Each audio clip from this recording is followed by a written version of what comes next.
ఏదైనా యుద్ధం వచ్చినప్పుడు మొట్టమొదల బాంబు ఈయనే పడుతుంది కాబట్టి మీరు అందరు వస్తారనడం ఒకటి కాదు.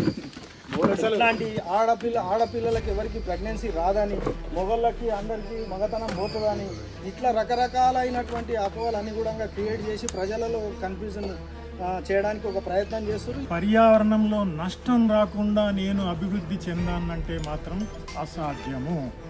సింపుల్గా ఇల్లు కట్టుకోవాలన్నా కూడా మనం 4 చెట్లు కొట్టేయాల్సిందే. నిజానికి గుర్తుపెట్టుకోండి, వీళ్ళ ప్రాబ్లము అడవుల్ని కొట్టేస్తారనేది కానే కాదు. ఈ అడవుల్లో నిఘా వ్యవస్థలు కనుక వచ్చి తెస్తేస్తే వీళ్ళు పెంచి పోషిస్తున్న వామపక్ష తీవ్రవాద సంస్థలు ఏవైతే ఉన్నాయో ఆ వామపక్ష తీవ్రవాద సంస్థలు కావచ్చు, లేకపోతే ఇట్లాంటి పనికిమాలిన వాళ్ళు కావచ్చు, వీళ్ళందరూ మద్దతు ఇచ్చే జిహాదీ సంస్థలు ఏవైతే ఉన్నాయో వాళ్ళ ట్రైనింగ్ శిక్షణ శిబిరాలు కావచ్చు, ఇక మీదట ఇక్కడ నడవకపోవచ్చు. హిందుత్వాన్ని నాశనం చేయాలనుకునేటటువంటి కమ్యూనిస్టులు మాత్రమే ఇక్కడ నావీ రాడార్ వ్యవస్థ అనేటటువంటిది రాకూడదు అనేటటువంటి ప్రచారం చేస్తున్నారు. నక్సలైట్లు అంటే కమ్యూనిస్టులు అంటే ఒక రూపం లేదు, వాళ్ళు ప్రతి రూపంలో ఉండి వెళ్ళిపోతారు. ఒక అమీబాలాక ఎక్కడ ఏ రకమైన అవకాశం ఉంటే ఆ రూపంలో వెళ్ళిపోతారు. ఇక్కడ మీరు కూడా వచ్చి ఇప్పటిదాకా కొన్ని విన్నటువంటి సందర్భంలో అనేక రకాలైనటువంటి అపోహలు ఈ ప్రాంత ప్రజలకు అందరికీ కూడా కల్పించడం జరిగింది. దాంతో మనం ఊహించలేనటువంటి అనేక రకాలైన అపోహలు కొంతమంది కావాలని చెప్పేసి పని కట్టుకొని, ఇందాక మా సోదరుడు శ్రీనివాస్ కూడా అన్నాడు అన్నట్టు, వాళ్ళు వచ్చి చెప్పారు, మరి మీరేంది ఎవరన్నా వచ్చి చెప్పాలి కదా, నేవీ వాళ్ళన్న బాధ్యత కదా, వాళ్ళు పెడుతున్నప్పుడు మీకేం నష్టం మీకు నష్టం లేదనే విషయం కూడా చెప్పడానికి కూడా మా దగ్గరికి ఎవరు రాలేదనేటువంటి విషయాన్ని ఆయన ప్రస్తావించడం జరిగింది. ఇక్కడ ఇప్పటిదాకా వచ్చినటువంటి పిల్లలందరూ కూడా వాళ్ళు కూడా ఏమన్నారంటే మేము కూడా స్టేటస్ పెట్టుకున్నాము, మాకు తెలియదు విషయము. ఇప్పుడు చివరికి వాళ్ళు చెప్పింది ఏంటంటే, మాకు తెలియక మేము కూడా దీనికి ఇంతకుముందు వ్యతిరేకంగా స్టేటస్లు పెట్టినామని చెప్పేసి వాళ్ళు చెప్పడం జరిగింది. ఇంతకుముందు వికారాబాద్లో కానీ లేకపోతే పరిగిలో కానీ సమావేశాలు జరిగినప్పుడు మనకు సంబంధించినటువంటి అనేక మంది కూడా అదే విషయం చెప్పారు. సేవ్ దామగుండం అనేసరికి మేము అందరం కూడా స్టేటస్లు పెట్టినాం, మరి దీని వెనుక ఏముంది లేదు, దీనివల్ల ఎంత నష్టం అని చెప్పేసి, ఏంది నష్టమవుతుందా లాభం అవుతుందా అనేటువంటి విషయాన్ని కూడా అందరూ కూడా ఎవరికి చర్చించకుండా ఎవరు చెప్పకపోవడం వల్ల అనేక రకాలైనటువంటి అపోహలు క్రియేట్ కావడం జరిగింది. ముఖ్యంగా ఏంటంటే ఈ ప్రాంతములకు సంబంధం లేని వ్యక్తులు ఎక్కడి నుంచో వచ్చి వాళ్ళు చెప్పడం వల్ల కొంత ఇబ్బంది అనేటువంటిది ప్రారంభమైంది. దానికి అందరూ కూడా అవగాహన ఇప్పుడు పెట్టిన పిల్లలందరూ కూడా ఇప్పుడే స్టేటస్లు కూడా తీసేయడం జరిగింది. ఇక్కడ ముఖ్యంగా నేను, తర్వాత మా ముత్తారెడ్డి సార్ గారు, డాక్టర్ ముత్తారెడ్డి గారు ఎస్ఏపి కాలేజ్ బాటనీ లెక్చరర్గా పనిచేశారు. ఈ పర్యావరణం మీద అనేక ఉద్యమాలు చేసినటువంటి వ్యక్తి, తెలంగాణ ఉద్యమం చేసినటువంటి వ్యక్తి కూడా. శ్రీరాములు సార్ గారు లెక్చరర్, రిటైర్డ్ ఎస్ఏపి కాలేజ్ వికారాబాదులో ఉంటారు. అలాగే నరేష్ అని నిన్న ఇంజనీర్ వచ్చారు, ఒక డాక్టర్ కూడా వచ్చారు వికారాబాద్ సంబంధించిన. అండ్ పరిగికి సంబంధించినటువంటి రమేష్ టీచరు వీరున్నారు, ఇంకా కొంతమంది ఉన్నారు. వీళ్ళందరూ పరిగి వాళ్ళు కూడా వచ్చారు. అయితే విషయము ప్రజలకు తెలియకపోవడం వలన ఇక్కడ ఉన్నటువంటి ప్రాంతంలో ఉన్నటువంటి కొన్ని ఇబ్బందులు అయితే తప్పకుండా దీనివల్ల కొంతమందికి పశువులు మేపెట్టేవాళ్ళకి కానీ, అడవి మీద ఆధారపడి బతికి తేనెలు తీసే వాళ్ళకి కానీ, మిగతా వాళ్ళకి కొన్ని రకాలైతే ఇబ్బందులు అయితే చిన్న ఇబ్బందులు అయితే ఉంటాయి. ఆ ఇబ్బందులను ఏ విధంగా పరిష్కరించాలనేటువంటిది ప్రభుత్వాలు ఆలోచించాల్సినటువంటి అవసరం కూడా ఉన్నది. కానీ ఇక్కడ రేడియేషన్ వల్ల పిల్లలు పుట్టరని, లేకపోతే ఇది దామగుండం అడవిల వల్ల, అడవి అనేదే హైదరాబాద్కి ఆక్సిజన్ సిలిండర్ లాంటిది కాబట్టి ఇది ఆక్సిజన్ సిలిండర్ను ఖతం చేస్తున్నారు కాబట్టి రేపు పొద్దుగల హైదరాబాద్ కాదు తెలంగాణ మొత్తం నాశనం అవుతుందనే విధంగా దీన్ని ఉద్యమాన్ని ముందుకు తీసుకుపోవడానికి ఒక ప్రయత్నం చేస్తుంది. మరి ఈ ప్రయత్నాల వల్ల అపోహలు క్రియేట్ అయ్యి ఇప్పుడు మనకు సార్ వాళ్ళు వచ్చి చెప్పినంత వరకు కూడా నాకు కూడా సరి అయిన అవగాహన లేకుండే అది ఏముంటుంది, రేడియేషన్ ఏముంటుంది అనేటువంటి విషయాలు వాళ్ళు చెప్పడం జరిగింది.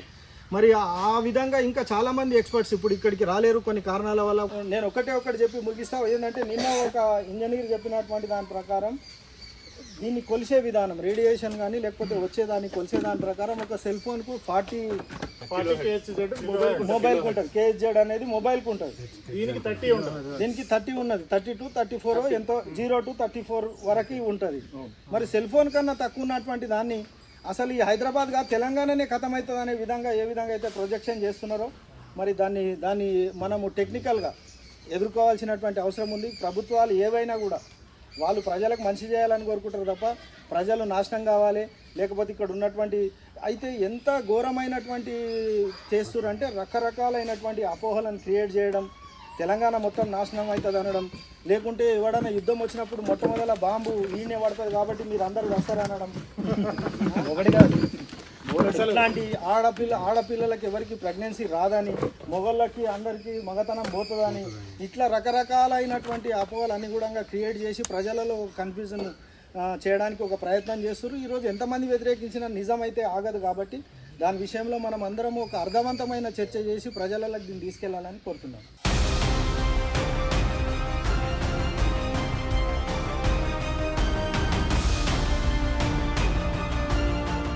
అందరికీ జై శ్రీరామ్ అండి. ఫస్ట్ పాయింట్ ఏంటంటే, వామపక్షాలు అని చెప్పబడే వాళ్ళు ఈ దేశంలో దేన్నైతే వ్యతిరేకిస్తారో దాన్ని ప్రతి ఒక్కళ్ళు స్వాగతించాల్సిన అవసరం ఉంది. ఎందుకంటే వాళ్ళు దేన్నన్నా వ్యతిరేకిస్తున్నారు అంటే అది ఖచ్చితంగా ప్రజలకో దేశానికో మంచిదైతేనే వాళ్ళు వ్యతిరేకిస్తారు. ఇది సాలిడ్ లైనింగ్ అనమాట. రెండోది ఏంటంటే, దామగుండమే కాదు, ఎక్కడైనా సరే దేశాభివృద్ధి కోసం, దేశ భద్రతకి సంబంధించిన దానికోసం ఏదైనా ఒకటి మనం వదులుకోవాల్సి వస్తుంది అనుకున్నప్పుడు అది దేన్నైనా వదులుకోవాలి. అవసరమైతే అది మన ప్రాణమైనా సరే. ఎందుకంటే ఒక వ్యక్తి కంటే ఎప్పుడూ కూడా దేశం చాలా గొప్పది. ఈ మాటలు అందరికీ నచ్చకపోవచ్చు, కొంతమంది నమ్మకపోవచ్చు కూడా, కానీ వాస్తవం ఇదే. ఎందుకంటే మనకి గత 70 ఏళ్ల నుంచి చాలా ప్లాన్డ్గా వీళ్ళందరూ కూడా దేశానికి మనకి ఉన్న ఎమోషనల్ కనెక్టివిటీని చాలా వరకు తగ్గించేసి ప్రజలందరినీ కూడా దేశభక్తి అంటే అదేదో పనికిమాలిన వస్తువు, దేశభక్తి అంటే పని పాట లేని వాళ్ళు మాట్లాడుకునే మాటలు అనేలాగా తయారు చేస్తారు. ఇక్కడ గుర్తుపెట్టుకుంటే పర్యావరణ ప్రేమికులు చాలామంది నిన్న వచ్చేసారు. పర్యావరణ ప్రేమికులుగా చెప్పుకునేవాళ్ళు. వాళ్ళకి అర్థం కావాల్సిన విషయం ఏంటంటే, పర్యావరణం అంటే ఈ 1500 ఎకరాలు 2000 ఎకరాలు ఏదైతే నేవీ వాళ్ళు తీసుకుంటున్నారు అంటున్నారో అది మాత్రమే పర్యావరణం కాదండి. మొత్తం భారతదేశంలో ఉన్న ప్రతి చెట్టు, ప్రతి గుట్ట కూడా మనదే. ఈరోజు వీళ్ళంతా ఈ ల్యాండ్ తీసుకుని నేవీ వాళ్ళు ఇక్కడేమీ రియల్ ఎస్టేట్ వ్యాపారం చేయట్లేదు, ఫ్యాక్టరీలు పెట్టట్లేదు, ఇంకోటి చేయట్లేదు.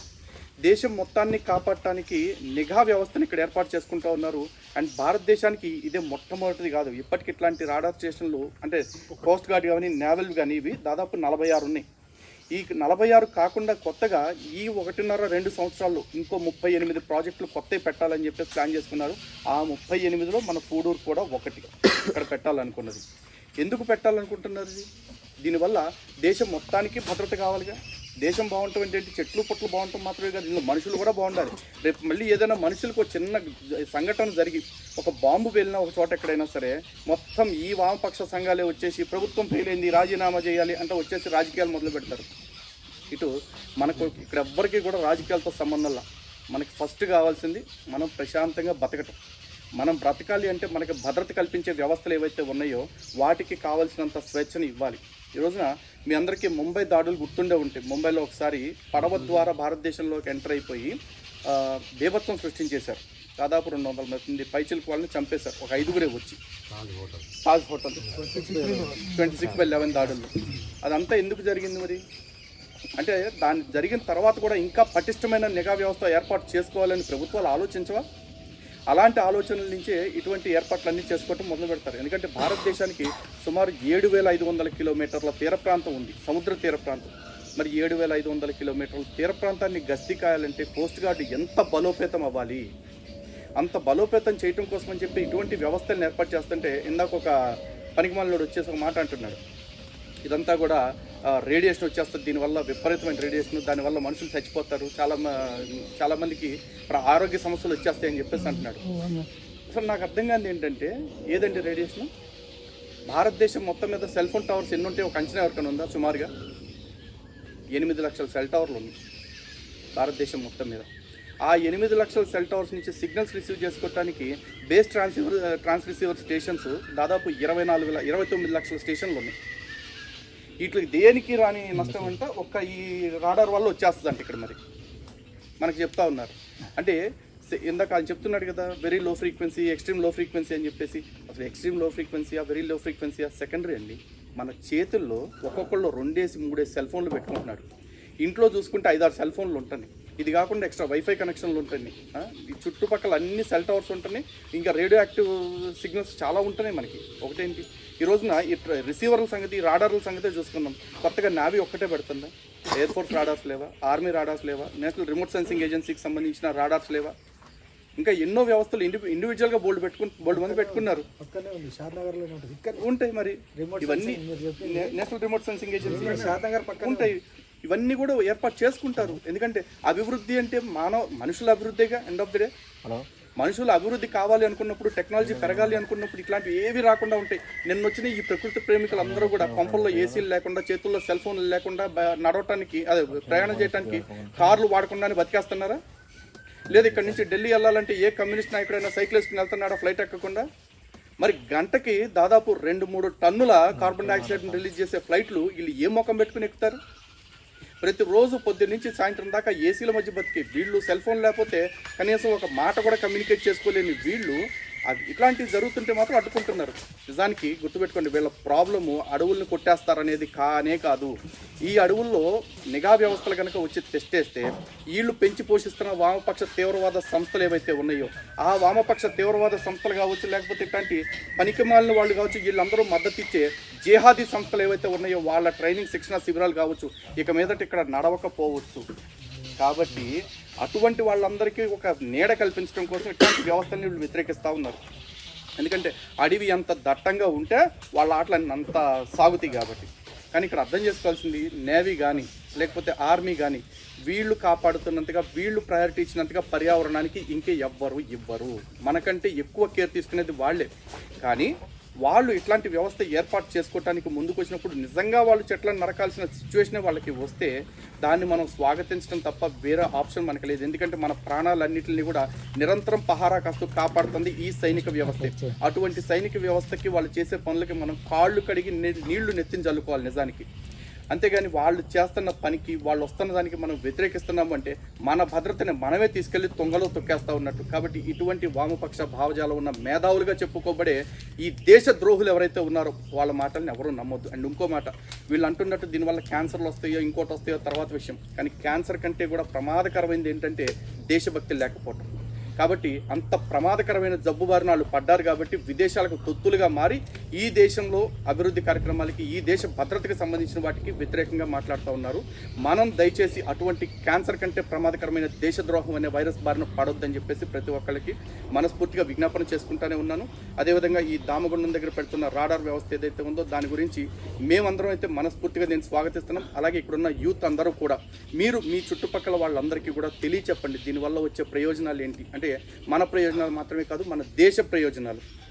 కాబట్టి ప్రతి ఒక్కళ్ళు ఈ దిశగా ఆలోచన చేస్తారని ముగిస్తున్నాను. జై శ్రీరామ్, భారత్ మాతా కీ జై.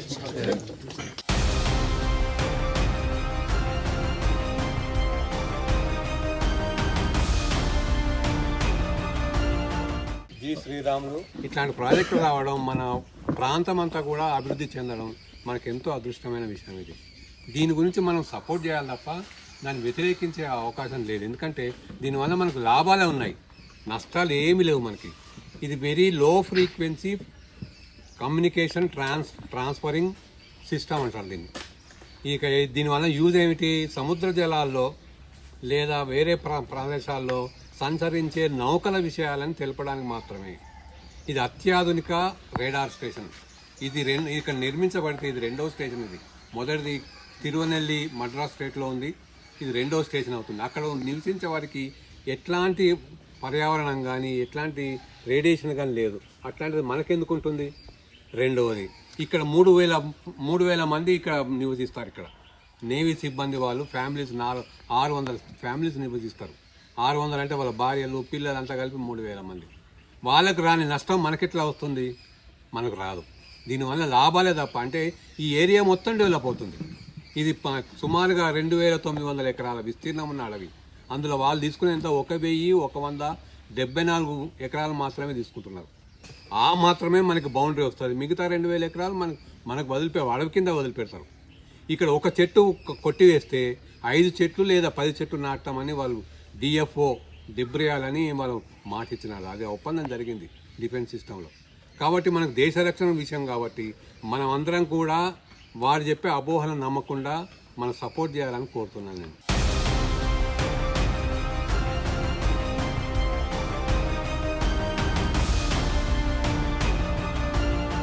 అందరికీ నమస్తే అండి. జై శ్రీరామ్. నా పేరు కళ్యాణ్. శివశక్తి ఆర్గనైజేషన్ మాది. నేను హిందుత్వవాదిని, హిందుత్వం కోసమే పనిచేస్తుంటాను. ఇక్కడికి ఇవాళ నాతో వచ్చినటువంటి వాళ్ళు ఇప్పుడు లలిత్ కానీ, మన సాయి గౌడ్ అన్న కానీ, లేకపోతే భరతవర్ష, దువ్వాడి శివప్రసాద్ కానీ, సిద్ధుబాయి కానీ, తోటి మిత్రులందరూ చాలామంది ఇక్కడ హిందుత్వవాదులు ఉన్నారు. అయితే ఒక నెల రోజుల క్రితము కొంతమంది పడమరకి సూర్యుడు ఉదయించినట్టుగా కమ్యూనిస్టులు దేవాలయం గురించి, ప్రకృతి గురించి మాట్లాడేటటువంటి వీడియోలు కొంతమంది చూసిన, స్వతంత్ర జర్నలిస్టుల పేరుతో కొంతమంది మాట్లాడినటువంటి వీడియోలు చూసి ఇక్కడ దామగుండంలో విధ్వంసం జరుగుతుంది, దామగుండంలో 12 లక్షల చెట్లను నరికేస్తున్నారు, హైదరాబాద్ ఆక్సిజన్ తీసేస్తున్నారు, ఇక్కడ రేడియేషన్ ద్వారా చుట్టుపక్కల ఉన్నటువంటి గ్రామాల్లో ఉన్నటువంటి ఆడవాళ్ళకి క్యాన్సర్ వస్తుంది, మగవాళ్లకు పుంసత్వం పోతుంది అనేటటువంటి ఒక దుష్ప్రచారం చేసేటటువంటి వీడియోలు కొన్ని చూసిన. అసలు ఏంటి ఈ స్టోరీ అనేటటువంటి తెలుసుకున్న తర్వాత నిన్న ఇక్కడ స్థానికులతో, నాకు తెలిసిన మిత్రులతో కొంతమందితో మాట్లాడి నిన్న సదానందరెడ్డి అన్న కలిసి ఇక్కడ అసలు ఏం జరుగుతుంది అనేటటువంటి వివరాలు పెద్దలందరి దగ్గర వివరాలు తీసుకోవడం జరిగింది. ఈరోజు తోటి హిందుత్వవాద మిత్రులందరినీ తీసుకొని ఈ దామగుండం రామలింగేశ్వర స్వామి దేవాలయం దగ్గరికి రావడం జరిగింది. అయితే వాళ్ళు చేస్తున్నటువంటి ప్రచారం ఏదైతే ఉందో అది ఖచ్చితంగా పచ్చి అబద్ధము. ఇక్కడ ఏ విధమైనటువంటి విధ్వంసం జరగట్లేదు. ఇక్కడ చుట్టుపక్కల ఉన్నటువంటి గ్రామాలు కానీ, ఇక్కడ చుట్టుపక్కల ఉన్నటువంటి ప్రజలు కానీ, పిల్లలు కానీ, పేదలు కానీ అభివృద్ధి చెందేటటువంటి కార్యక్రమమే ఇక్కడ జరుగుతుంది. అభివృద్ధి నిరోధకులు, ఈ దేశ రక్షణని నాశనం చేయాలనుకునేటటువంటి వాళ్ళు, హిందుత్వాన్ని నాశనం చేయాలనుకునేటటువంటి కమ్యూనిస్టులు మాత్రమే ఇక్కడ నావీ రాడార్ వ్యవస్థ అనేటటువంటిది రాకూడదు అనేటటువంటి ప్రచారం చేస్తున్నారు. వాళ్లకు విదేశాల నుంచి కానీ, కొంతమంది ఇక్కడ స్థానికంగా ఉన్నటువంటి రిసార్ట్లు, ల్యాండ్ ఓనర్సు, జిహాదీలు, ఇంతకుముందు పరిటాల రవి హత్య జరిగినటువంటి సందర్భంలో వాళ్ళు ట్రైనింగ్ తీసుకున్నటువంటి ప్రాంతం కూడా ఇదే. హత్య చేసినటువంటి వ్యక్తులు ఈ చుట్టుపక్కల ప్రాంతాల్లోనే వాళ్ళు ట్రైనింగ్ తీసుకున్నారు. ఎందుకంటే ఇక్కడ అసాంఘిక కార్యకలాపాలు జరుపుకోవడానికి కొంత అవకాశం ఉంటుంది కమ్యూనిస్టులకు. సో ఇక్కడ అసాంఘిక కార్యకలాపాలు జరుపుకునేటటువంటి వారికి, ల్యాండ్ ఓనర్స్కి, రిసార్ట్ ఓనర్స్కి, కొంతమందికి జరిగేటటువంటి ఇబ్బందిని ఈ రాడార్ నావీ భద్రతా వ్యవస్థ ఏదైతే ఉందో దాన్ని ఇక్కడికి రాకుండా అడ్డుకుంటే వాళ్ళ అసాంఘిక కార్యకలాపాలు విచ్చలవిడిగా జరుపుకోవచ్చు. కాబట్టి కొంతమంది జర్నలిస్టుల రూపంలో ఉన్నటువంటి దొంగల్ని ముందు పెట్టి ఈ డబ్బులు ఇచ్చి వెనక నుంచి ఇక్కడ ఒక ఫేక్ ఉద్యమం నడిపించేటటువంటి ప్రయత్నం చేస్తున్నారు. చుట్టుపక్కల గ్రామాల్లో ఉన్నటువంటి పిల్లలకి, చుట్టుపక్కల గ్రామాల్లో ఉన్నటువంటి యువతని, తప్పుదారి ప్రజల్ని తప్పుదారి పట్టించేటటువంటి ప్రయత్నం చేస్తున్నారు. ఇక్కడే గనక దేశ భద్రతకు 3 విభాగాలు ఉంటాయి. ఒకటి నేవీ ఉంటుంది, 2 ఎయిర్ ఫోర్స్ ఉంటుంది, 3 మిలిటరీ ఉంటుంది. ఆ 3 రక్షణ విభాగాలలో ఒక రక్షణ విభాగమైనటువంటి నేవీ ఇక్కడ ఒక పెద్ద సిబ్బందితోని ఒక 1000 ఎకరాలలో తమ వ్యవస్థను ఏర్పాటు చేసుకుంటే చుట్టుపక్కల స్కూళ్ళు వస్తాయి, కాలేజీలు వస్తాయి, బిజినెస్ పెరుగుతుంది, చుట్టుపక్కల గ్రామాల్లో ఉన్నటువంటి వాళ్ళందరికీ ఉపాధి కలుగుతుంది. ఇక్కడ ఆ వ్యవస్థని ఏర్పాటు చేయడానికి ఒక 5 సంవత్సరాలు పడితే ఇక్కడ కట్టడానికి కానీ, దానికి కావాల్సినటువంటి సామాగ్రి కానీ అంతా ఈ చుట్టుపక్కల ప్రాంతాల నుంచే వస్తుంది. వాళ్ళకి కావాల్సినటువంటి వ్యవసాయము, పనిముట్లు అన్నీ చుట్టుపక్కల ఊర్ల నుంచే వస్తాయి. ఇక్కడ ఉన్నటువంటి వాళ్ళే అభివృద్ధి చెందుతారు. ఇలా అభివృద్ధి చెందేటటువంటి ప్రాంతాన్ని అభివృద్ధి చెందకుండా అసాంఘిక కార్యకలాపాలు నెరవేర్చుకోవడానికి కొంతమంది జిహాదీలు, కమ్యూనిస్టులు, నక్సలైట్ ముఠాలు, కొంతమంది వ్యాపారవేత్తలు ఫేక్ జర్నలిస్టులను ఫేక్ ఉద్యమాల పేరుతో ముందు పెట్టి నడుపుతున్నారు. కాబట్టి మీకు ఇక్కడ నావీ రాడార్ వ్యవస్థ రావడం వల్లనే మీకు అభివృద్ధి జరుగుతుంది అనేది మీరు గుర్తుపెట్టుకోవాలి. రెండో ముఖ్యమైనటువంటి పాయింట్ ఏంటంటే ఇక్కడ దేవాలయం గురించి చాలా తప్పుడు ప్రచారం చేస్తున్నారు కొంతమంది దొంగ స్వామీజులు కానీ, కొంతమంది కమ్యూనిస్టులు హిందూ ముసుగేసుకొని దేవాలయానికి అన్యాయం జరుగుతుంది, దేవాలయం పోతుంది అని. ఇక్కడ నావీ వాళ్ళు చాలా క్లియర్గా స్టేట్మెంట్ ఇచ్చారు, దేవాలయాన్ని అభివృద్ధి చేస్తాము. ఇక్కడ చూస్తే మీరు పాడుపడిపోయినటువంటి వ్యవస్థలో ఉంది దేవాలయము. దీన్ని ఇంకా అభివృద్ధి చేసి ఇక్కడ జాతరలు జరిగేటప్పుడు కానీ, చుట్టుపక్కల గ్రామాల ప్రజలు రోజు వచ్చి దర్శనం చేసుకునేటటువంటి వ్యవస్థను మేము ఏర్పాటు చేస్తాము అని ప్రభుత్వం వారు, రక్షణ రంగ వ్యవస్థ వారు చాలా అద్భుతంగా స్టేట్మెంట్ ఇచ్చారు. రికార్డెడ్గా కోర్టుకి ఇచ్చారు, పర్యావరణానికి ఇచ్చారు. ఒక చెట్టు పోతే 10 చెట్లు పెడతామని మాట ఇచ్చారు. సో వాళ్ళ చేతుల్లో ఉన్నటువంటి మన హైదరాబాద్లో ఉన్న ఏఓసి కానీ, బీడీఎల్ కానీ, బిహెచ్ఈఎల్ కానీ చాలా బ్రహ్మాండంగా ఉంటాయి. లోపలికి పోతే ఏదో ఒక ప్రశాంతమైన వాతావరణంలోకి పోయిన ఫీలింగ్ మనకు కలుగుతుంది. అట్లాంటి పరిస్థితి ఇక్కడ వస్తుంది. మేమంతా హిందుత్వవాదం. నేను హిందుత్వం కోసం గత 10 ఏళ్ళుగా పనిచేస్తున్నాను. నేను దేశ రక్షణకు అవసరమైతే మా దేవాలయాల భూమిని ఇవ్వడానికి నాలాంటి వాళ్ళు హిందువులు కొన్ని లక్షల్లో సిద్ధంగా ఉన్నారు. కానీ దేవాలయాన్ని అడ్డు పెట్టుకొని వాళ్ళ స్వతంత్రంగా వాళ్ళ స్వకార్యాల కోసం, స్వార్థాల కోసం పనిచేసేటటువంటి జర్నలిస్టులను కానీ, ఫేక్ ఉద్యమాలు నడిపేటటువంటి దొంగలను కానీ ప్రజలు ఎవరు నమ్మకూడదని కోరుకుంటున్నాను. జై శ్రీరామ్, భారత్ మాతాకి జై.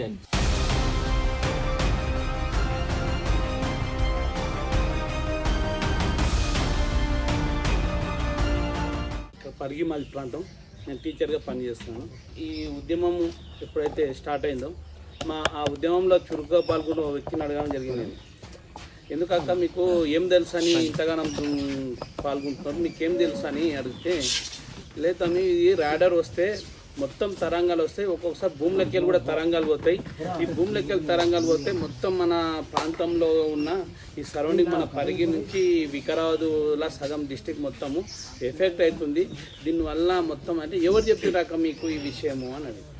సైంటిస్టు పురుషోత్తం రావు సార్ చెప్పిండు, నువ్వు ఒకసారి వీడియో పంపిస్తా చూడండి అంటే. నేనంటే ఆయన పురుషోత్తం సార్ అంటే జేఏసీలో అప్పుడు తెలంగాణ ఉద్యమంలో పార్టిసిపేట్ చేసిన వ్యక్తి అంటే అవునని చెప్పి. అంటే ఆ సార్ తెలంగాణ ఉద్యమంలో తెలంగాణకారుడు అవుతాడు, తర్వాత పర్యావరణం పోతే పర్యావరణం అవుతాడు, తర్వాత ఈ చరిత్ర చెప్తే చరిత్రకారుడు అవుతాడు, జాగ్రఫీ చెప్తే జాగ్రఫీకారుడు అవుతాడు. ఇప్పుడు సైంటిస్ట్ అవతారం ఎత్తిండా. ఇన్ని అవతారాలు ఎత్తిండాక మీరు సార్కి ఇంతగానం నాలెడ్జ్ ఉందా? మరి మన పరిగి ప్రాంతానికి వచ్చిన ఇంతకుముందు గతంలో వచ్చింది కదా, ఏ సందర్భంలోనూ చెప్పలేడు, మీరు ఎట్లా చెప్తున్నారు ఇంతగానం? ఆ సార్ చెప్పిన విషయాలు ఎంత ఈయన సార్ కాకుండా ఇంకా ఎవరన్నా ఉన్నారా అన్నాడు. లేలే సారే ఉన్నాడు, సార్ తెలిసిన నాలెడ్జ్ ఎవరు తెలియదు అని. తర్వాత ఇంకేముంటా అంటే ప్రేమికులకు నష్టం జరుగుతుంది ఇక్కడ ఇంకొస్తాయి. ప్రేమికులు పదం మీద అంటే ప్రేమికులకు నష్టం ఒక ఇదైతే నష్టం జరుగుతుంది, ప్రేమికులకు ఈ ప్రాంతంలో అయితే నష్టం జరుగుతుంది. ఎవడంటే రానికే ఇదేమన్నా ఇది మొత్తం జాగిర్దారా, ప్రేమికులకు జరుగుతుంది నష్టం. లేదు ప్రేమికుల పర్యావరణ ప్రేమికులు అని మళ్ళీ మెన్షన్ చేయాలి. పర్యావరణ ప్రేమికులకు ఈ విధంగా నష్టం జరిగితే పక్క అనంతగిరి ఉన్నది, మనకు చాలామంది వస్తున్నారు. పక్కకు అనంతగిరి పక్కకు దారూరు ఉంది, దారూరులో కూడా ఫారెస్ట్ ఉన్నది. అంటే అనంతగిరి గుట్టకు బ్యాక్ సైడ్లో దారూరు ఫారెస్ట్ ఉన్నది, పక్కకు ముజాద్పూర్ అడవి ఉన్నది.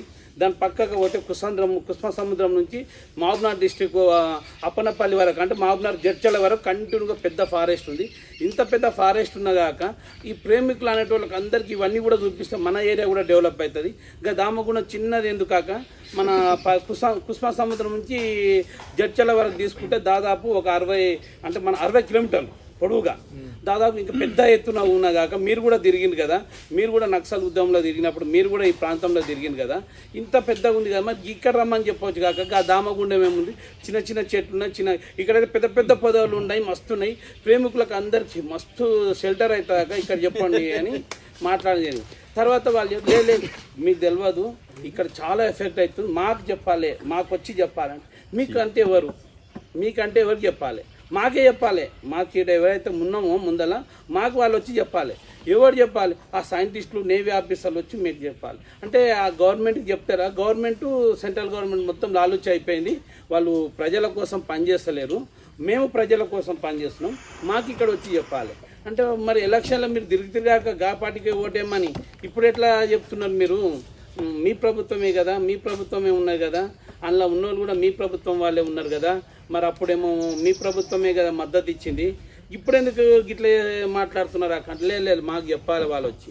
అంటే ఈ మధ్యకాలం ఈ నక్సల్స్ అనేవాళ్ళు వివిధ రూపాల్లో ఉంటారు. ఒక్క రూపంలో వెనకటికి మనం చిన్న ఉన్నప్పుడు నక్సల్ అంటే ఏదో జనశక్తి అని, మావోయిస్టులు అని విన్నాం. నక్సలైట్లు అంటే, కమ్యూనిస్టులు అంటే ఒక్క రూపం లేదు, వాళ్ళు ప్రతి రూపంలో వెళ్ళిపోతారు. ఒక అమీబాలాక ఎక్కడ ఏ రకమైన అవకాశం ఉంటే ఆ రూపంలో వెళ్ళిపోతారు. అంటే ఇప్పుడు ఈ దామగుండం అనే ఇష్యూ ఉందో, ఈ ఇష్యూలో వీళ్ళు ఈ కమ్యూనిస్టులకు ఒక అవకాశం అంటే ఇవాళకి ఈ మధ్యకాలంలో ఏమీ దొరుకుతలేదు, ఇదో రూపంలో రావడానికి ఇది ఒక కొత్త అవతారం ఎత్తిన వాళ్ళు.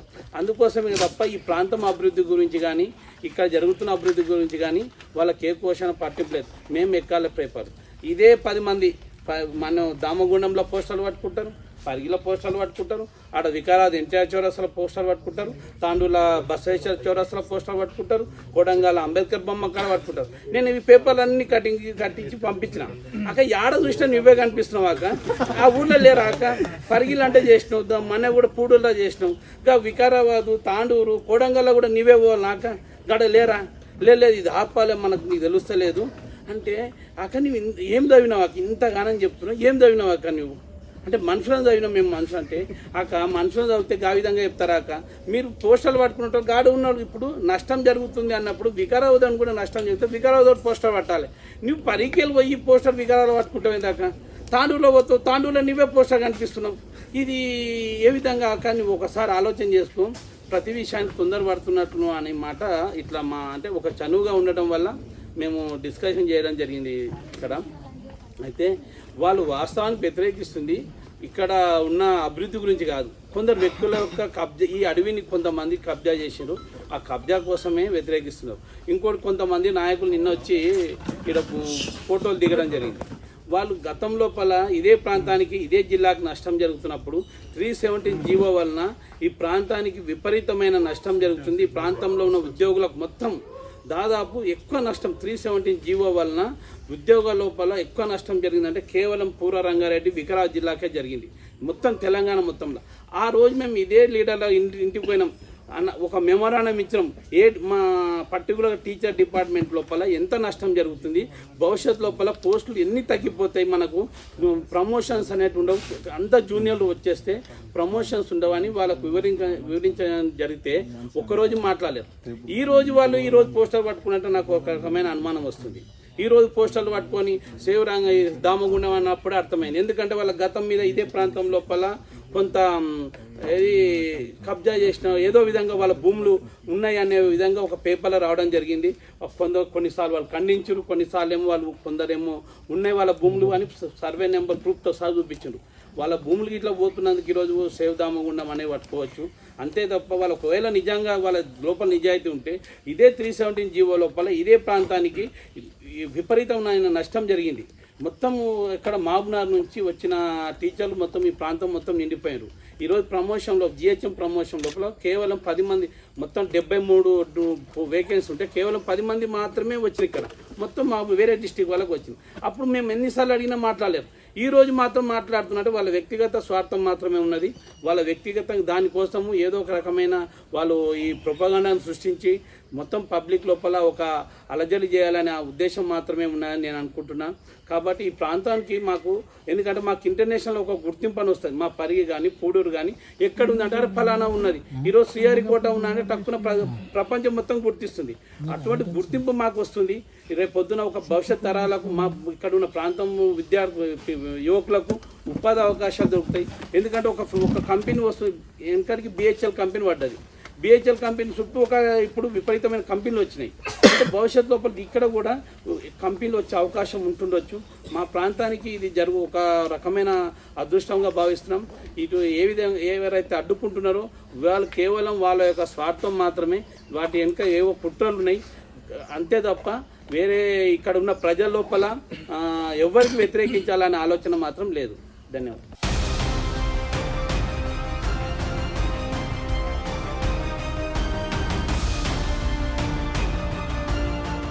నా పేరు పెంటయ్య గుప్తా, పరిగి ప్రాంతవాసిని. ఇక్కడ నెవీ రాడార్ వ్యవస్థ ఏర్పాటు అవుతుందనే విషయం గత కొన్ని సంవత్సరాల నుంచి నడుస్తుంది.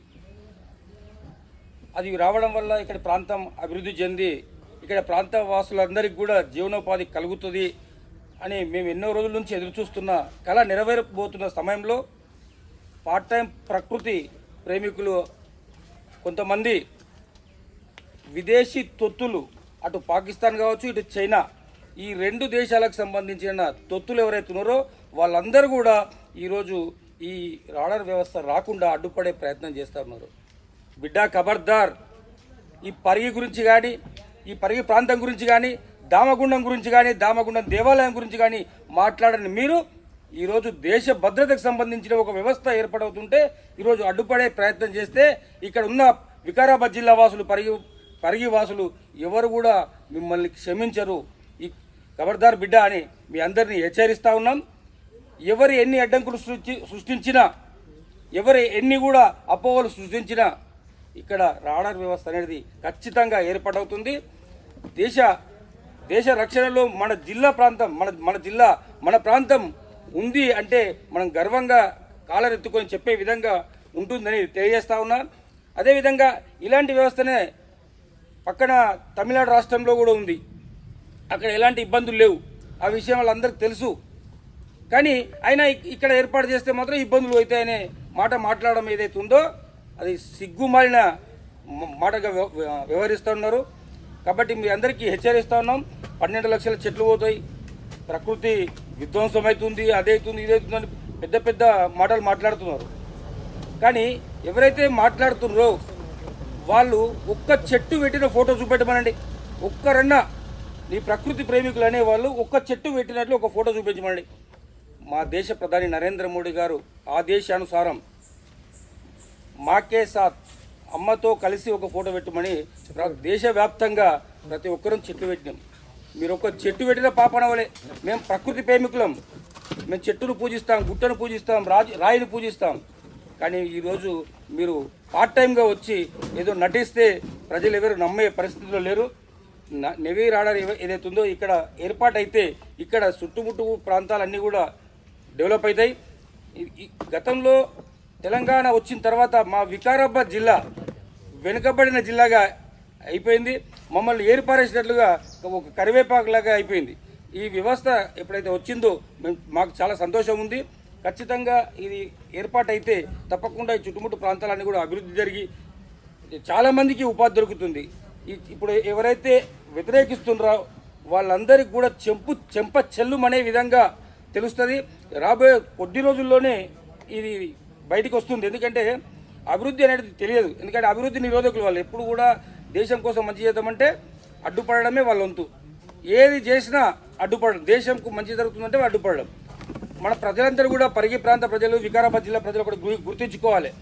కమ్యూనిస్టులు కానీ ఇతర మేధావులు మనం చెప్పుకునే వాళ్ళు ఏదైనా విమర్శిస్తున్నారు అంటే దాంట్లో ఖచ్చితంగా దేశానికి ఉపయోగం ఉంటుంది. ఇది ఒక్కటి 100% గుర్తుపెట్టుకోవాలి. దాన్ని బట్టే మనకు అర్థమవుతుంది. ఎందుకంటే విమలక్క, కమలక్క, ఆయక్క, ఈయక్క మొన్న ఈడ ఏదో బతుకమ్మ ఆడింది. బతుకమ్మ ఆడి ప్రకృతి ప్రేమికులే కదా వాళ్ళు. ఎక్కడ ప్లేట్లు అక్కడనే, ఎక్కడ గ్లాసులు అక్కడనే, ఎక్కడ చెత్త అక్కడనే వేసారు. మళ్ళీ ఎందుకు ఎక్కడమ్మా నీ ప్రకృతి ప్రేమ ఎక్కడ పోయింది? పవిత్రమైన దేవస్థానం దగ్గర నీవు అన్నం తిని ప్లేట్లన్నీ అక్కడెక్కడ వారేయడం నీకు ఎంతవరకు ప్రేమ ఉన్నట్లు ఒకసారి ప్రజలందరూ గుర్తుంచుకోవాలి. కాబట్టి వాళ్ళందరి మాటలు నమ్మొద్దు.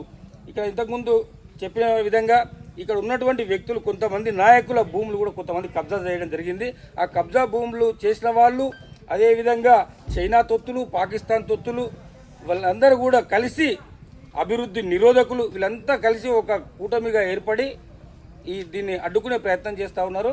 ఎట్టి పరిస్థితుల్లో ఈ యొక్క రాడార్ వ్యవస్థ ఏదవుతుందో ఖచ్చితంగా ఏర్పాటు అవుతుందని ఆశాభావం వ్యక్తం చేస్తూ ఉన్నాం. భారత్ మాతాకి జై.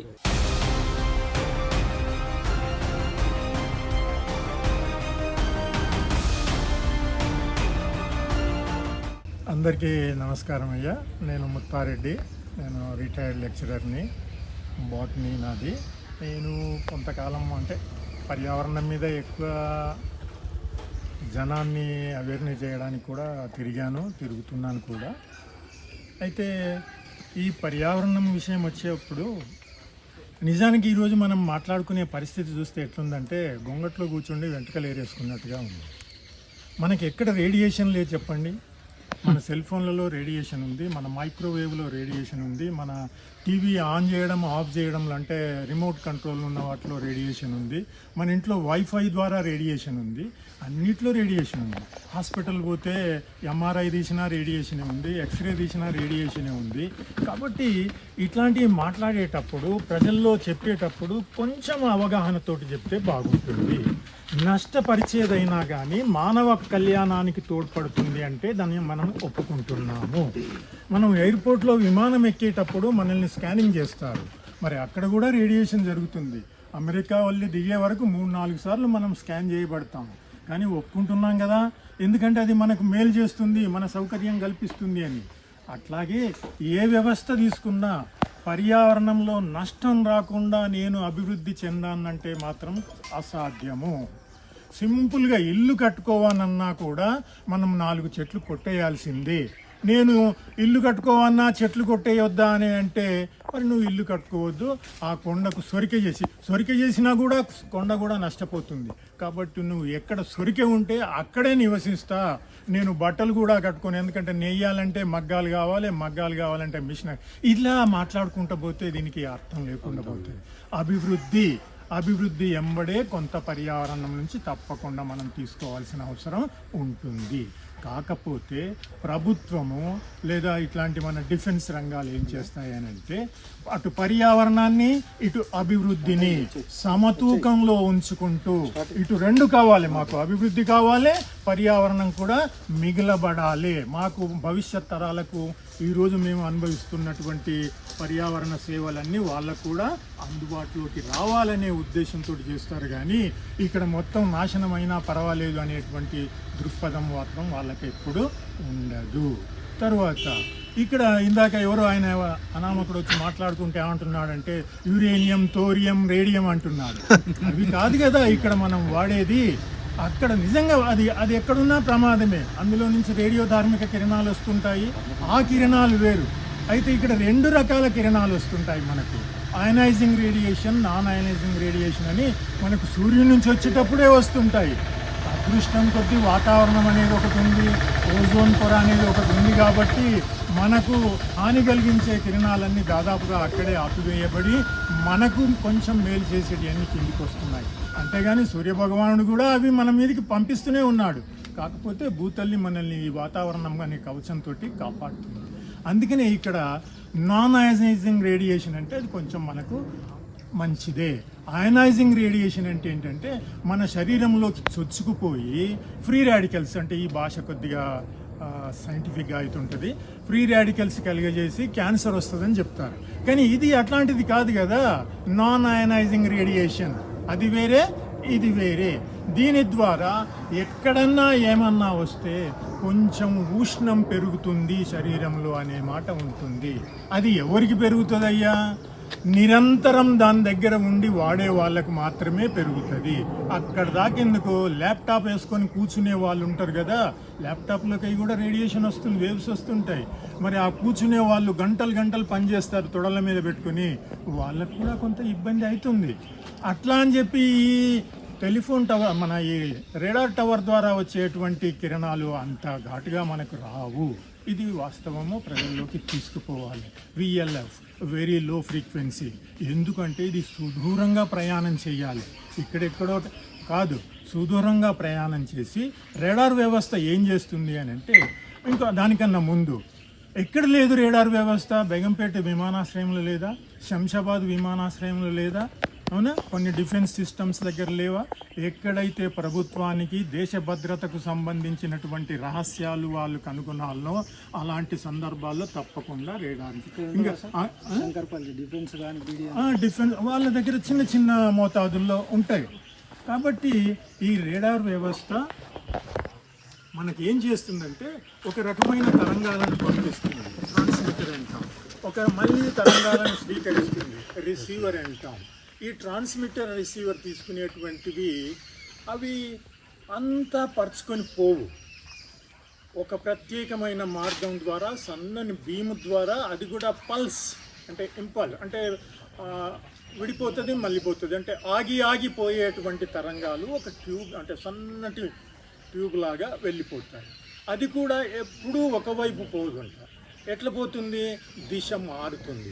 యాంటెన్నా పైకి కిందికన్నా మారుతుంది, లేదా దిశలన్నా మారుతుంది. కాబట్టి ఏ ఒక్కరికి కూడా నిరంతరంగా దానివల్ల ఈ కిరణాలు ప్రసారం అయ్యే అవకాశం లేదు. ఇంకొకటి, సామాన్య జనాలకు వాళ్ళు ఇచ్చే రేంజ్ ఏదైతే ఉందో, థ్రెషోల్డ్ అంటాం మనం, మినిమం టు మ్యాక్సిమం. అంటే ఏ అంతర్జాతీయ సంస్థ కూడా ఈ రేడార్ వల్ల వచ్చే రేడియేషన్ ద్వారా ఫలానా వ్యాధి వస్తుంది లేదా ఈ విధమైన అసౌకర్యం కలుగుతుంది అని నిర్ధారించి చెప్పలేదు. ఏం చెప్తుంది? వస్తే రావచ్చు, ఇంకా పరిశోధనలు అవసరము, ఇంతవరకైతే మేము ఇది వస్తుందని నిర్ధారించబడలేదు అని WHO, వరల్డ్ హెల్త్ ఆర్గనైజేషన్ కూడా తన డాక్యుమెంట్లో స్పష్టంగా వివరించి చివరికి సమ్మరీ అని కొట్టారు వాళ్ళు. ఇట్ నీడ్స్ ఫర్దర్ రీసెర్చ్, అంటే ఇంకా దీని మీద పరిశోధనలు సాగించాలి. అట్లాగే మనకు INS కన్నంబామ్ అని తమిళనాడులో తిరునెల్వేలిలో ఉంది. అది 1990లో స్టార్ట్ అయింది. అది అంటే ఇప్పటికి దాదాపుగా 20 ఏళ్ళ నుంచి నడుస్తున్నట్టే కదా, దాదాపు 20. మరి అక్కడ ప్రజలకు ఏమైనా ఇబ్బంది జరిగిందా? అక్కడ నేవీ వాళ్ళు ఎట్లా ఉంది అంటే ఒక ఫైనాన్షియల్ ఎక్స్ప్రెస్ నా రిపోర్ట్ ప్రకారంగా చూస్తే అక్కడ వాళ్ళు మంచిగా అంటే మనం అనుకున్న దానికంటే ఎక్కువగా మంచిగా పర్యావరణం మెయింటైన్ చేస్తున్నారు, ప్రజల భద్రతలను ఆరోగ్య పరిస్థితులను కూడా వాళ్ళు కాపాడుతున్నారు, అట్లాంటిది ఏమీ లేదు అనేటువంటి రిపోర్ట్స్ కూడా ఉన్నాయి. కాబట్టి ప్రజల్లో ఈ అసత్య ప్రచారం తీసుకుపోయే కంటే నేను కూడా అంటాను ఒక మాట, ఇక్కడ ఉన్నటువంటి ప్రజాప్రతినిధులు కూర్చుండి మా ప్రజల్లో ఒక అవగాహన లోపం ఉంది, దాన్ని సరిదిద్దితే బాగుంటుంది. ఎందుకంటే ఎవరో వచ్చి వాళ్ళ లోపల కొన్ని విషబీజాలు నాటి దీన్ని వ్యతిరేకించే ప్రయత్నం చేస్తున్నారు. నిజాలు తెలపండి అని కోరితే కూడా తప్పులేదు, వాళ్ళు ముందుకు రావాలి, ఇది వాళ్ళ బాధ్యత. అయితే దీనిలో వ్యతిరేకించేది నాకు అనిపిస్తుంది ఏంటంటే గుర్తింపు కోసము, అవునా, ఐడెంటిటీ క్రైసిస్, మేము కూడా గుర్తింపు కావాలి. రెండవది ఆ పార్టీ వాడు ఒప్పుకుంటే మా పార్టీకి ఏం సంబంధము అంటే పబ్లిక్ అంతా మనమనట్టలేదు, మా పార్టీ వాళ్ళు అంటే అధికారంలో ఉన్న పార్టీ వాళ్ళ ప్రజలు కూడా ఉన్నారు కదా ఈడ, అంటే మరి వాళ్ళ ప్రజలు పోని అని అనుకుంటున్నారా? అట్లాంటివి లేకుండా ఈ డౌట్స్ అన్నీ క్లియర్ చేసే ప్రయత్నం చెయ్యాలి. తర్వాత ఉపాధి హామీలు అంటున్నారు, తప్పకుండా 10 మంది కూడుతుండంటే తప్పకుండా ఉపాధి పెరుగుతుంది. బస్సులన్నీ పోతున్నాయి కొంటుండంటే ఇక్కడ కూరగాయలు అమ్ముతున్న రోడ్ ఎంబడి పెట్టి హైదరాబాద్ పోయే రూట్లో, అవునా, అట్లా ఇక్కడ కాలేజ్ వస్తుంది, హాస్పిటల్ వస్తుంది, అవునా, బ్యాంకింగ్ సిస్టమ్ వస్తుంది. అలాంటప్పుడు వాళ్ళకే కాదు కదా, మన స్థానిక ప్రజలకు కూడా ఇస్తారు కదా అవకాశం అందులోపల. అట్లాగే వాళ్ళు ఇంకో మాట కూడా చెప్పారు, అంటే principal chief conservative of forest అని గాబ్రియల్ అని ఉన్నాడు, ఆయన స్టేట్మెంట్లో ఏమి ఇచ్చాడంటే ఇక్కడ ఉన్నటువంటి గుడికి కానీ దాని పరిసరాలకు కానీ ఎటువంటి భంగం కలగదు, ఇంకా మంచి రోడ్లు వేస్తాము, మంచి వసతులు కల్పించే ప్రయత్నం చేస్తాము. మీరు జనరల్గా చూడండి బీడీఎల్ కానీ ఇట్లాంటి సిస్టమ్స్ లోపల చూస్తే లోపల టౌన్షిప్ లోపల మంచిగా మెయింటైన్ చేస్తున్నారు గుళ్ళు. అక్కడ ఉన్న వృక్ష సంపద చూస్తే మనకే ఆశ్చర్యం అనిపిస్తుంది, వాళ్ళు ఎంత మంచిగా మెయింటైన్ చేస్తున్నారు, మనమేమో పెడుతున్నామో వెళ్ళిపోతున్నాము. అట్లా కాకుండా వీళ్ళు ఇక్కడ వృక్ష సంపద కూడా బాగా అభివృద్ధి చేస్తారు. అయితే ఇందాక మిత్రులు సదానంద రెడ్డి గారు అన్నట్టుగా స్థానికులకు ఏమన్నా కొంచెం ఇబ్బంది ఉండొచ్చు. ఏమి ఇబ్బంది?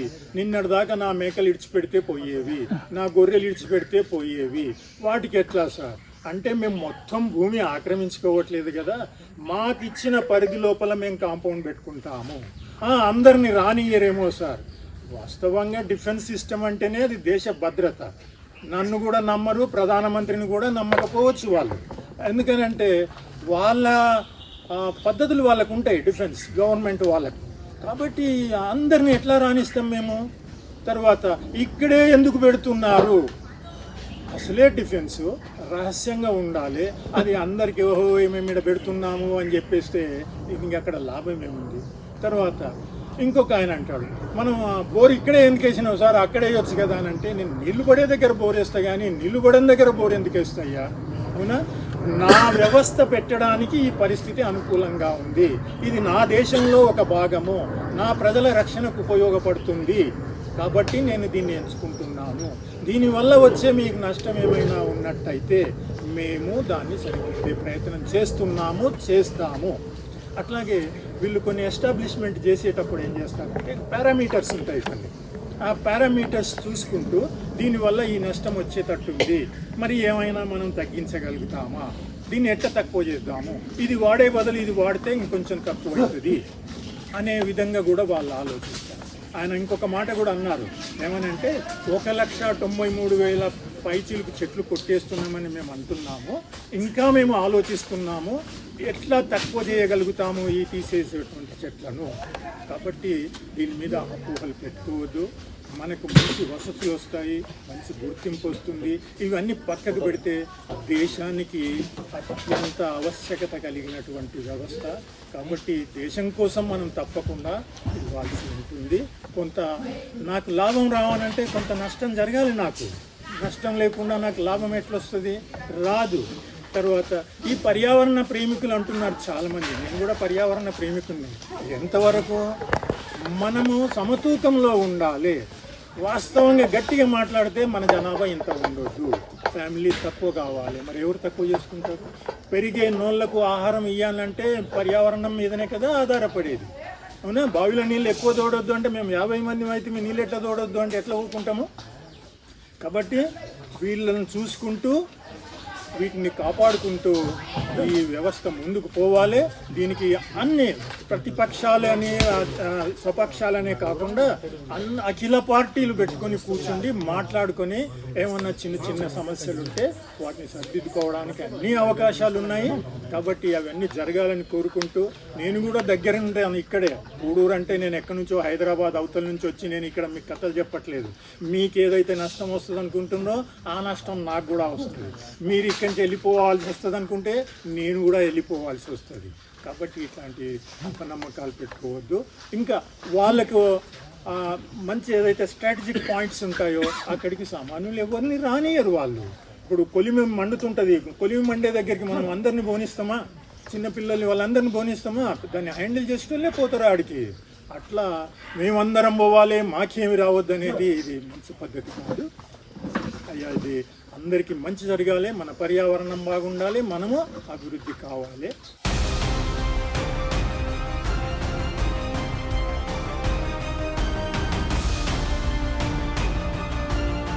సార్ అందరికీ నమస్కారం. నా పేరు నవీన్ కుమార్, నేను సివిల్ ఇంజనీర్ సార్. మనకి ఇప్పుడు ఏదైతే వెరీ లో ఫ్రీక్వెన్సీ సెంటర్ ఏదైతే మనం దామగుండంలో ఏర్పాటు చేయబడుతుందో ఇది మన భారతదేశంలో మొదటిది కాదు, రెండవది. మొట్టమొదటిది కట్టబొమ్మన్ ఐఎన్ఎస్ కట్టబొమ్మన్ తిరునెల్వేలి 1990లో ఏర్పాటు చేయబడ్డది. అక్కడ తీసుకున్న దాని ప్రకారం అయితే ఇప్పటి వరకు అక్కడ ఎట్లాంటి ప్రమాదం జరగలేదు, ఎట్లాంటి ఎఫెక్ట్స్ జరిగిన దాఖలాలు కూడా లేవు. అన్ని రకాల రీసెర్చ్లు చేశారు. అక్కడ ఎవరికి కూడా ఎట్లాంటి ఇబ్బంది జరగలేదు, ప్రమాదం జరగలేదు. ఇంకోటి ఇది సైంటిఫిక్గా ప్రూవ్ కూడా చేయబడ్డది. అక్కడ పోయి రీసెర్చ్ చేసిండ్రు, అందరినీ మనుషులను రీసెర్చ్ చేసిండ్రు. అయితే అక్కడ చేసిన తర్వాతనే ఇక్కడ ఏర్పాటు చేయడానికి లాస్ట్ గవర్నమెంట్లో ఉన్నప్పుడు ఆ గవర్నమెంట్కి ప్రపోజల్ పెట్టుకోవడం జరిగింది. ఆ ప్రపోజల్స్ మెల్లమెల్లగా ఇప్పుడున్న ఈ గవర్నమెంట్ అప్రూవ్ చేయడం వల్ల ఇప్పుడు కాస్త ముందుకు జరిగింది. అయితే ఈ గ్రీన్ ట్రిబ్యునల్ ఏదైతే ఉందో దీనికి క్లియరెన్స్ ఇచ్చిన తర్వాతనే ఈ వెరీ లో ఫ్రీక్వెన్సీ సెంటర్ 2 ఏర్పాటు చేయడం, వికారాబాద్లో ఏర్పాటు చేయడానికి గవర్నమెంట్ పూనుకున్నది. అయితే సెంట్రల్ గవర్నమెంట్ కానీ స్టేట్ గవర్నమెంట్ కానీ ప్రజల ప్రాణాలతో చెలగాటం ఆడుకోవాలని ఎప్పుడు అనుకోదు. అది పూర్తిగా ఆలోచించి అన్ని రకాలుగా ఆలోచించిన తర్వాతనే అన్ని క్లియరెన్స్లు తీసుకున్న తర్వాతనే గ్రీన్ ట్రిబ్యునల్ ఆమోదం తెలుపుతుంది. కాబట్టి దీని నుంచి అపోహలు ఏమాత్రం అవసరం లేదు. మన దగ్గరనే ఎందుకు అనే విషయానికి వస్తే మనది సీ లెవెల్కి 654 మీటర్స్ హైట్లో ఉంటుంది. అంటే దాదాపుగా 2150 ఫీట్ల ఎత్తుల మనది ఉండడం వల్ల మన భారతదేశం ఒక ద్వీపకల్పం. 3 వైపుల సముద్రం ఉండి ఒకవైపు మాత్రమే భూమి, అంటే హిమాలయాలు ఉండడం తోని ఏర్పడ్డ ప్రాంతం మనది. అయితే 3 వైపుల సముద్రం ఉండడం వల్ల మన రక్షణ దళాల్లో ఒక రక్షణ దళమైన నేవీకి చాలా ఇంపార్టెంట్ ఇది. ఎట్లా ఇంపార్టెంట్ అంటే ఇప్పుడున్న మన సబ్మరైన్స్ కానీ మన సముద్ర భూతలాలకు వేరే దేశాల సబ్మరైన్స్ వచ్చినప్పుడు వాటిని ఐడెంటిఫై చేయడానికి ఈ సెంటర్ ఎంతైనా అవసరం. ఎందుకోసం అంటే ఈ సెంటర్ ద్వారా మనం ఆ సబ్మరైన్స్ యొక్క కదలికలను మనం ఎప్పటికప్పుడు తెలుసుకోవచ్చు. అయితే దీని నుంచే వచ్చే వేవ్స్ కూడా వెరీ లో ఫ్రీక్వెన్సీ సిగ్నల్స్ కూడా 3 to 33 కిలో అంటే KHZ మాత్రమే ఉంటాయి. అంటే ఇవి ఎవరికి హామ్ చేయవు, ఎవరికి ఎట్లాంటి హామ్ చేయని కిరణాలు. వీటి ద్వారా డైరెక్ట్ యాంటీనా సబ్మరైన్ నుంచి మళ్ళీ ఇక్కడ ఏర్పాటు చేసే టవర్ కూడా ఒకటే ప్లేస్లో ఉండదు. అది దాని దిశను బట్టి రొటేట్ అవుతూ ఉంటుంది. సిగ్నలింగ్ సిస్టమ్ని అటు ఇటు కదులుస్తూ ఉంటుంది. అయితే ఎక్కడైతే అవసరమో వాటికి ఎప్పటికప్పుడు అందిస్తూ ఉంటుంది. అయితే దీన్ని అనవసరంగా అది చేస్తున్నారు. ఇంకొకటి ఇక్కడ చెట్లు కూడా పోతున్నాయి అని పెద్ద ఎత్తున జరుగుతుంది. ఒక అభివృద్ధి జరగాలంటే కొంత మేరకు నష్టం జరగడం అనేది ఇంపార్టెంటే. కానీ ఆ నష్టాన్ని గవర్నమెంట్ పూర్తిగా 1,93,000 చెట్లు పోతుంటే 17,50,000 చెట్లను 2,700 హెక్టార్ల వికారాబాద్ మరియు రంగారెడ్డి జిల్లాలో ఉన్న ఫారెస్ట్లో ఏర్పాటు చేయడానికి పూనుకుంది. దానికోసం కాంపౌండ్ నిధుల కింద 18 crores ఆల్రెడీ రిలీజ్ చేయడం జరిగింది. ఇంకా మిగతావి కూడా 133 crores రిలీజ్ చేయడానికి రెడీగా ఉంది. అయితే ఈ మన వికారాబాద్ అడవి ప్రాంతం ఎట్లాంటిదంటే ఆకురాల్చి చిట్టడవి మనది. అంటే పెద్ద పెద్ద మహావృక్షాలు ఏమి మన అడవిలో ఉండవు. అంటే ఇది ప్రూవ్డ్, ఇది నేను చెప్పిన విషయం కాదు. ఆకురాజు చిట్టడవి అని గ్రూప్ 2 గ్రూప్ 1 క్వశ్చన్ ఇది. ఈ ఆకురాజు చిట్టడవిలో పెద్ద పెద్ద ఏముండవు. ఇంకొకటి మనం ఉన్న ఈ నేల లాటరైట్ అండ్ ఐరన్ ఓర్ ఉన్న నేల. ఈ లాటరైట్ అండ్ ఐరన్ ఓర్ ఉన్న నేలల్లో మహావృక్షాలు పెద్ద వృక్షాలు ఏముండవు. ఏడైతే వాళ్ళకి టవర్స్ వస్తున్నాయో అదే ప్రాంతానికి మాత్రమే చెట్లు తీసి మిగతా ప్రాంతాలను అట్లనే ఉంచి దాని ద్వారా ఎంతైతే చెట్లు పోతున్నాయో వాళ్ళు కౌంట్ చేసారు. ఫారెస్ట్ అధికారులు మొత్తం వాళ్ళ కంపెన్సేషన్ ఇచ్చిన తర్వాత 1,93,000 చెట్లు పోతున్నాయి అనే ఉద్దేశాన్ని వాళ్ళు కౌంట్ చేసిన తర్వాత వాళ్ళు 17,50,000 చెట్లను ఏ రీతిగా పెడుతున్నారో పూర్తిగా ఎక్స్ప్లెయిన్ చేసారు. ఎక్స్ప్లెయిన్ చేసిన తర్వాతనే ఈ ఫర్దర్ అది చేయడం జరిగింది. కోర్టు కూడా దీనికి క్లియరెన్స్ ఇవ్వడం జరిగింది.